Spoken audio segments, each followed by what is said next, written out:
Imagine owning a 1,000-acre farm, millions of people watching your television show, a brewery, a pub, a farm shop, more business interests than most people could manage in a lifetime, and still deciding that it's cheaper to grow absolutely nothing. That's not a hypothetical. That's what Jeremy Clarkson did this year at Diddley Squat farm.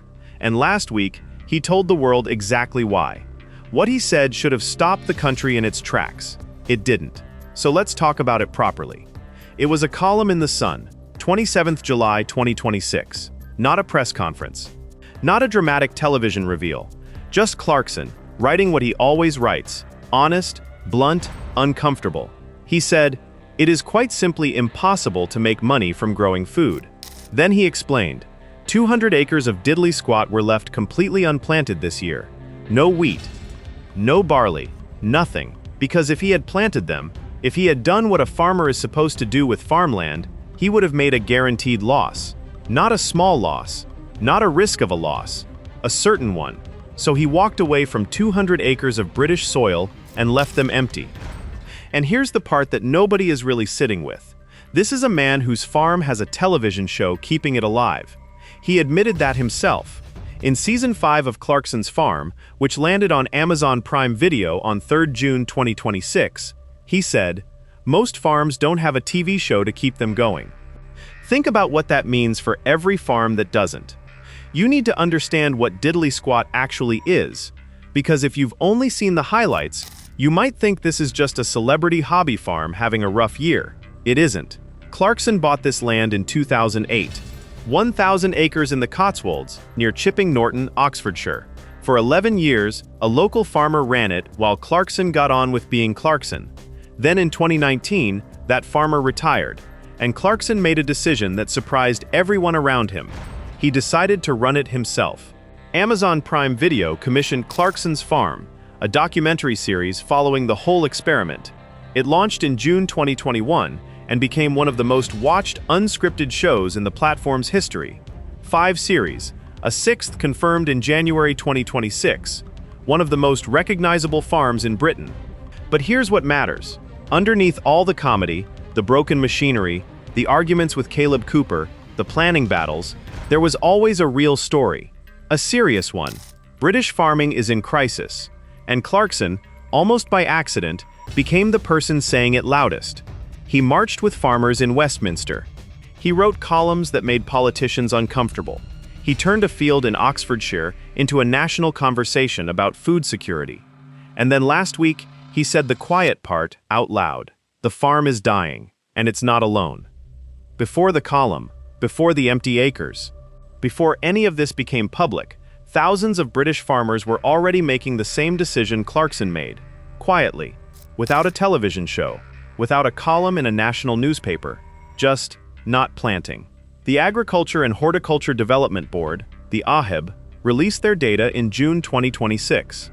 Spring barley planting across Great Britain had fallen 12% year-on-year, the lowest barley area since 2010. The total cereals area across the country hit its lowest point since 2006. Farmers weren't doing this because they forgot. They were doing it because the maths had broken. The price you get for a ton of wheat right now doesn't cover what it costs to grow it. Energy bills, fertilizer costs, labor, machinery.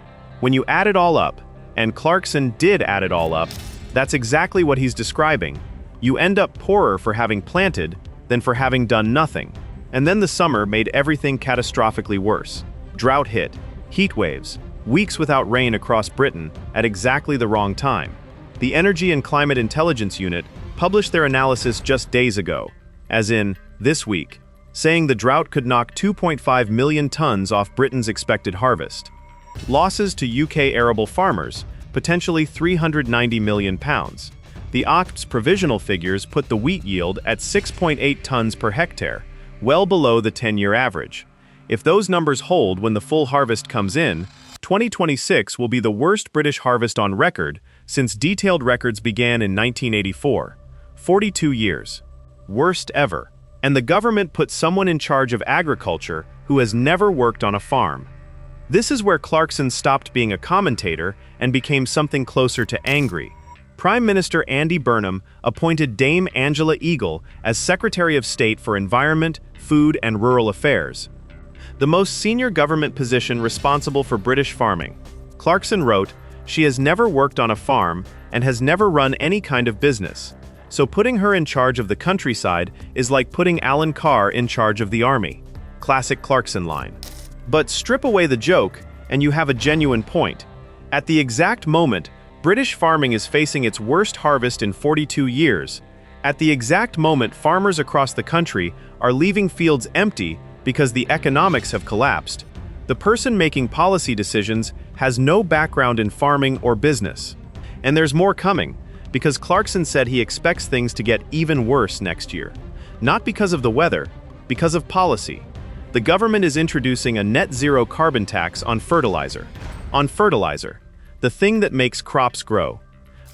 At a time when growing crops already doesn't pay, add a new tax on the thing you need to grow them, and then wonder why farmers are leaving land empty. Clarkson laid out the endgame in terms nobody in Westminster seems willing to use. He said British farmers will eventually have three options: rent their land to a global agribusiness to power industrial energy digesters, cover their fields in solar panels, or sell to overseas corporations who will build intensive livestock operations on land that generations of British farming families worked. He said he was not being ridiculous. He wasn't. Clarkson's Farm Season 5 was supposed to show the future. It did. Just not the one anyone was expecting. The series opened with Clarkson dealing with a health scare that stopped the country. A blocked artery, the cardiologist, the warning to rest, his doctors telling him to take it easy, and Clarkson getting on a coach to the farmers' protest in Westminster anyway, with Amazon's production team reportedly asking him not to go. He went. That moment tells you everything about where his head is with this. This isn't a television project anymore. This is personal. Then came the bovine tuberculosis outbreak. In October 2025, Diddley Squat's cattle tested positive for BTB, a disease caused by the bacterium Mycobacterium bovis that can devastate a herd and forces complete lockdown of the farm. Unable to buy or sell cattle. Waiting months for retesting, Clarkson told Times Radio, "It's awful. You become blasé about the test every 6 months. It's a hypothetical threat." And then the vet looks up and says, "I'm really sorry, this one's failed." The farm was locked down. The cattle operation stopped. And somewhere in the middle of all that, the health scare, the TB outbreak, the collapsing crop prices, Clarkson looked at 200 acres and decided not to plant them. Not dramatically, not with a camera crew watching, just didn't plant them because it wasn't worth it. Kaleb went to the Netherlands during Season 5, his first time abroad, his first flight.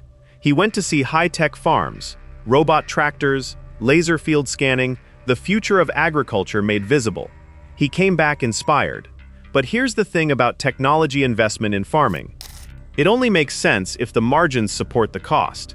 When you're already losing money on crops, spending more to grow them more efficiently doesn't solve the problem, it deepens it. Kaleb knows that. Clarkson knows that. Everyone at Diddley Squat knows that. The technology exists to make British farming more efficient. The economics currently make it irrelevant. June 10th and 11th, 2026. Diddley Squat Farm hosted Cereals 2026, one of Britain's most prestigious annual farming events. 25,000 farmers and industry professionals came to Chipping Norton. 2 full days of machinery demonstrations, crop discussions, expert seminars. Britain's farming community gathered on Clarkson's land, talking about the future of British agriculture. And Clarkson, writing in his column about it, he said he felt a little embarrassed because 30,000 farmers will be talking non-stop about farming on a farm where not much actual farming is going on. Read that again. The host of Britain's biggest farming event, admitting publicly that his own farm isn't really farming anymore. His cattle were locked down. His acres were unplanted. His crop revenues weren't covering costs. 25,000 farmers came to Diddley Squat to find solutions. And the man who owns Diddley Squat had already made the decision that there aren't any. Not right now. Not under these conditions. The cameras from the Clarkson's farm production team were spotted filming at Cereals 2026. Whether that footage makes it into Season 6, we don't yet know. But the image of that day is something. Britain's biggest farming conference. on a farm that had stopped farming. Nobody on the front page noticed. Picture this. Across Britain right now, not just in the Cotswolds, not just at Diddley Squat, thousands of acres of arable land are sitting silent. Not because crops failed, not because the weather got them before the farmer could act, because the farmers never planted them, because they did the maths first, and the maths said no. The uncropped arable land area across Britain was predicted to rise 8% in 2026 before the drought hit. 8% more land left empty, on purpose. Because growing food in Britain has stopped making financial sense for the people whose job it is to grow it. Clarkson said something at the end of his column that deserves to be quoted fully. He said, "It's the same story for farmers across the whole country, so you can kiss goodbye to our green and pleasant land." He's not being melodramatic. He's describing a direction of travel that the data confirms. Britain imports roughly 40% of its food. That figure rises when domestic farming contracts. When it rises, Britain becomes more dependent on global supply chains, on prices set by markets in Chicago and Rotterdam, by weather in Ukraine and Argentina, by political decisions in Washington and Beijing. The people who grow our food are telling us they can't afford to grow it. And the response from the people responsible for fixing that is to appoint someone who's never worked on a farm and plan a new tax on fertilizer. The most frightening thing about everything Clarkson said last week isn't the number, not the 200 acres, not the harvest forecasts, not the price per ton of barley. It's the simplicity of the statement. It is quite simply impossible to make money from growing food. That sentence didn't come from an economist. It didn't come from a think tank report or a parliamentary inquiry or a Farmer's Weekly editorial. It came from a man standing on his own land. A man who tried, who spent 7 years actually doing it, planting crops, managing livestock, fighting councils, dealing with TB outbreaks and heat waves and collapsing prices and governments that kept changing the rules. And after 7 years, he looked at 200 acres and said, "Not this year."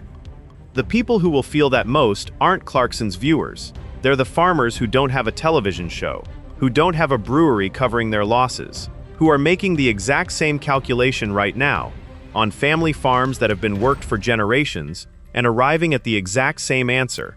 Not this year, maybe not next year either. The fields are getting quieter. That's not a television storyline. That's what's actually happening. Tell us in the comments, do you think the people making decisions in Westminster understand what British farmers are dealing with right now? And tell us where you're watching from. We have viewers all across Britain and beyond, and every one of you is closer to this story than you might think. See you in the next one. Before the empty acres, before the column, before the drought destroyed the harvest, there was the protest. November 2024, tens of thousands of farmers descended on Westminster. Some estimates put the crowd at 40,000 people.